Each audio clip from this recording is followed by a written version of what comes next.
Olá, eu sou Mário Sérgio Salerno e nessa videoaula nós vamos discutir abordagens para a gestão de projetos sob incerteza. Vocês já viram em outra aula incerteza, seu conceito, sua ideia e como ela influi na gestão dos projetos e os tipos de incerteza. Tem incerteza científica, ou seja, não se sabe exatamente o princípio científico que norteia aquele projeto, incerteza tecnológica e assim vai, né? Tem vários tipos de incerteza. A questão é como lidar com elas. Como gerenciar projetos que estão envoltos em muitas incertezas. Quais as alternativas para planejar projetos de inovação quando as contingências dos projetos são diferentes e as incertezas são diferentes, né? Tem muito enfoque para projeto, né? A questão é a seguinte: como a gente pode ajudar os gestores, aqueles que estão gerindo os projetos, a entenderem por que existem diferentes enfoques e, mais importante, que enfoque escolher em cada caso. Então, esse é o nosso assunto. Vamos para frente. Bom, tem duas posturas que se pode tomar frente aos problemas, frente aos projetos envoltos em grande incerteza. Primeira é deixa como está para ver como fica, ou seja, reação aos acontecimentos. As coisas vão acontecendo e os gerentes vão se adaptando pouco a pouco, ou seja, vão consumindo recursos conforme eventos vão ser percebidos. Como que não é percebido, não é gerenciado, muita coisa passa, né? Esse é um problema. Mas vai havendo uma aprendizagem conforme a percepção e a reação ao evento. Uma postura, digamos assim, um pouco passiva, né? A gente espera e vai reagindo. Um outro enfoque, uma outra postura é antecipar aos fatos, se antecipar aos eventos. É uma postura um pouco mais ativa. Eu vou buscar antecipação aos problemas, aos eventos, às questões colocadas pelas incertezas e procurar gerenciar, inclusive antecipadamente, o meio que eu estou colocado, as questões que estão colocadas para o projeto. Existem alguns métodos para isso, e um dos métodos nós vamos ver ainda nessa aula. O que vocês estão vendo aí na tela é uma sequência de abordagens. Quanto maior a incerteza, a gente vai subindo ali naquela abordagem, tá? Então, tem o instrucionismo, que grosso modo vamos fazer assim, planeja-se logo no começo o projeto até o final e toca, tá? Sem grandes problemas. Aí tem os estágios e pontos de decisão, que é o famoso Stage Gates, que vocês já viram, que vai se tomando algumas decisões ao longo do projeto, vai se andando. Milestones é muito semelhante ao Stage Gates, só que a gente escolhe quais são os estágios e quais são os pontos de decisão, onde eles vão estar colocados.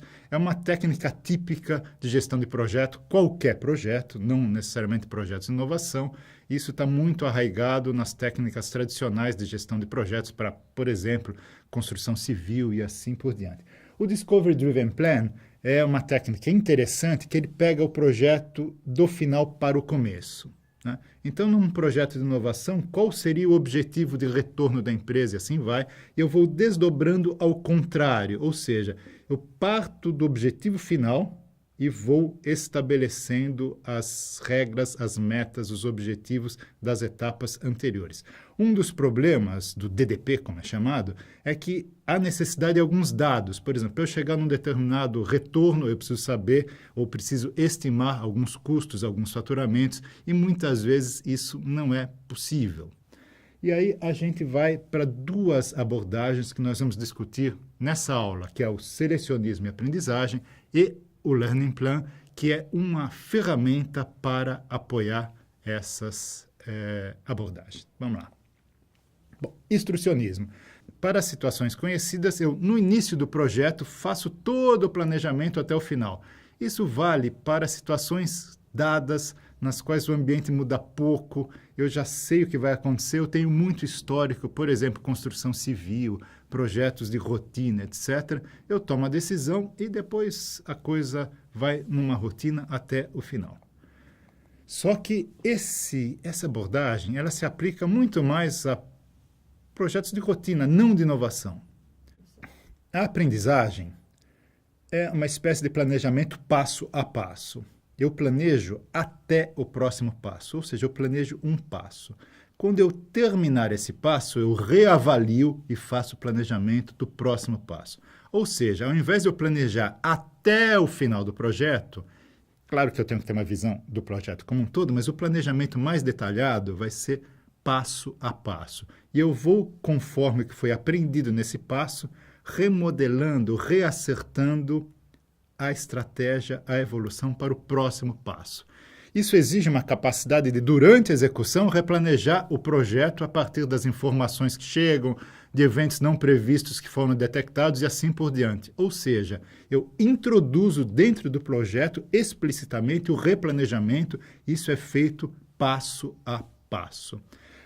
Com isso vai se melhorando o projeto, se buscando atingir um projeto melhor, uma espécie de ótimo, ainda que com isso o projeto vai se modificar muitas vezes durante seu curso, ao contrário de um projeto que se planeja do início ao fim e se toca como, por exemplo, numa obra. A aprendizagem pode ser sistemática ou uma oportunidade.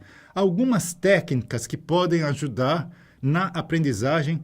Se essas técnicas forem usadas num projeto que se planeja passo a passo, elas podem ajudar ao replanejamento, ajudar a entender o que aconteceu naquele passo. Então, por exemplo, análise estatística, análise de falhas, habilidade de reconhecer informações fora do previsto e agir, isso ajudam bastante ao aprendizagem.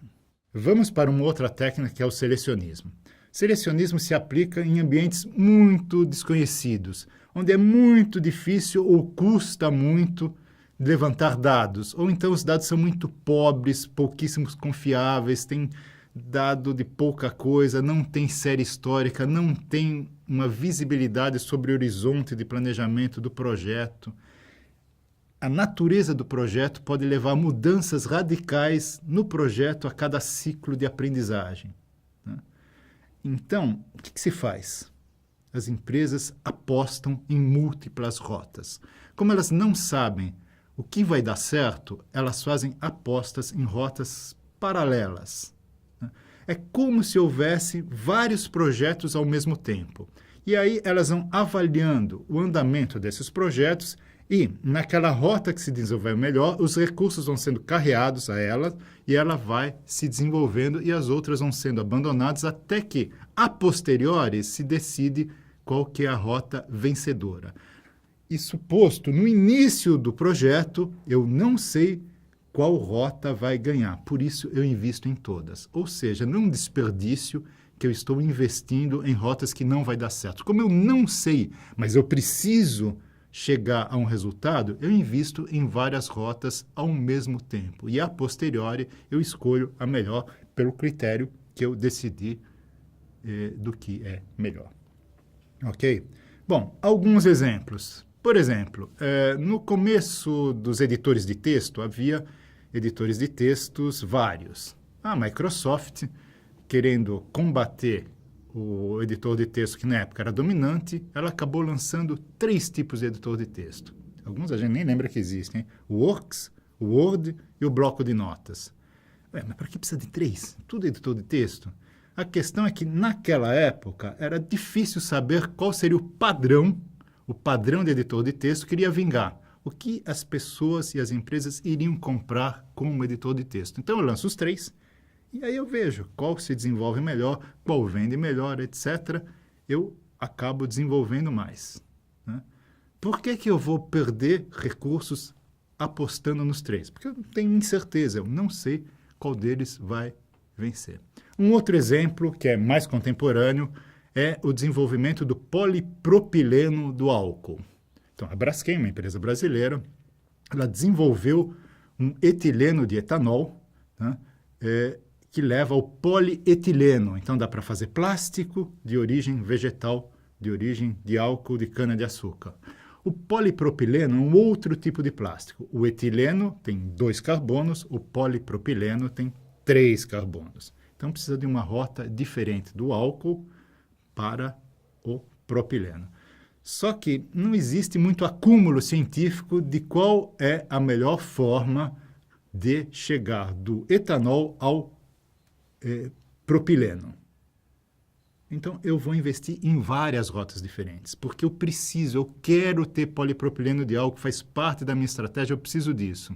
Como eu não sei qual é a melhor rota, eu invisto em várias. E ao longo do tempo, eu vou avaliando, eu vou dentro de cada rota, utilizando esquemas de aprendizagem, que a gente acabou de ver, tá? E vou avaliando o desenvolvimento da rota, e vou comparando rota com rota. Ao longo do tempo, eu vou acelerando o investimento em uma rota, desacelerando e eventualmente descontinuando algumas das rotas, para que no final eu convirja para uma rota vencedora. Mas isso eu só vou saber depois. Essa é a lógica do selecionismo. Ok? Então, aprendizagem, a gente vai planejando passo a passo e vai reaprendendo. O selecionismo, nós investimos em várias rotas, em várias alternativas ao mesmo tempo. Dentro de cada rota, dentro de cada alternativa, nós realizamos o aprendizado também, ok? Eu queria agora, no final dessa aula, discutir um pouco, apresentar um pouco uma ferramenta que ajuda muito na gestão de projetos envoltos em muita incerteza, e numa outra aula nós vamos fazer um exercício específico com essa ferramenta. Vamos tratar um caso a partir dessa ferramenta. Essa ferramenta chama-se Learning Plan. O Learning Plan é muito simples, é muito simples. É uma planilha que tem essas questões, essas perguntas, e se estabelece um ciclo de aprendizagem. Eu vou colocando perguntas e vou tentando localizar quais são as incertezas tecnológicas, gerenciais e assim por diante, relacionadas a cada uma das perguntas. Então, por exemplo, primeiro, eu vou definir o que é conhecido e o que é desconhecido em cada uma dessas categorias de incerteza. Para que isso? Para eu saber o que eu não sei. Sabendo o que eu não sei, eu vou avaliar a criticidade daquilo. Eu não sei, mas parece que não é muito relevante. Então, deixa para lá. Eu não sei, mas eu preciso saber. Eu vou desenvolver hipóteses, suposições para cada incerteza para, ao longo do tempo, aumentar o meu conhecimento ou reduzir a incerteza sobre cada uma dessas questões. E assim eu vou indo. Eu vou seguindo esse roteiro aqui. Levanto as hipóteses e faço um teste relativo àquela hipótese, para ver se a hipótese ela se verifica, o que eu aprendo com a hipótese. Feito isso, eu vou fazer uma avaliação da aprendizagem. O que eu aprendi? Essa suposição, ela está perto de se converter num fato? Eu consegui derrubar essa hipótese, ou seja, tiro isso da frente, né? Se eu não conseguir nem derrubar, nem aprender, qual é a nova suposição, qual é a nova hipótese sobre essa incerteza? E aí eu vou rodar esse ciclo novamente. Ok? O Learning Plan é uma técnica interativa. Eu rodo várias vezes essa planilha, várias vezes esse ciclo, e numa discussão na equipe eu vou clarificando, eu vou clareando, eu vou tentando entender mais sobre a natureza das incertezas e, eventualmente, transformando algumas dessas incertezas em maiores certezas para o projeto. A técnica é simples, precisa de gente boa, de gente competente para que ela possa funcionar. Bom, isso precisa em todo lugar, ok? Para que o projeto ganhe mais corpo. Mas vejam bem, essa técnica ela não é uma técnica muito estruturada. Ela ajuda a desenvolver o pensamento, a raciocinar, a estabelecer cenários e hipóteses sobre aquele projeto. E cabe à equipe, cabe ao gestor do projeto desenvolver a melhor forma possível para que ele vá bem. Nós já aplicamos o Learning Plan em várias situações e ele funciona. Eu sugiro que vocês leiam bem o texto do Learning Plan que está aí na bibliografia, porque vale a pena. Ok? Recapitulando. Se eu souber hoje quais são as variáveis que influem no projeto, quais os dados dessas variáveis, ou seja, eu tiver o conhecimento das principais questões que influem no projeto, eu uso a abordagem tradicional. Eu planejo tudo até o final. Eu avalio o projeto por engenharia econômica. Eu faço valor presente líquido, esse tipo de técnica.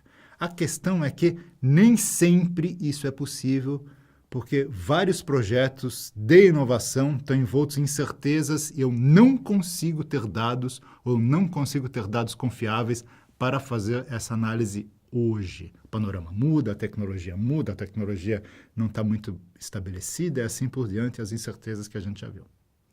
Então, qual a alternativa? Selecionismo e aprendizagem. Elas são abordagens que oferecem uma opção para a gestão de projetos mais radicais, para a gestão de projetos envoltos em incertezas maiores. Rigorosamente, essas duas abordagens são inspiradas em teorias e práticas de sucesso em outros campos do conhecimento. Por exemplo, a gente pode ver que a abordagem pode ser encontrada na teoria sociotécnica, na teoria de organização do trabalho da sociotécnica, no princípio do incompleto, para quem gostar disso. E o selecionismo é muito parecido com a seleção natural da biologia ou com o paralelismo em teoria organizacional. Ok? Obrigado.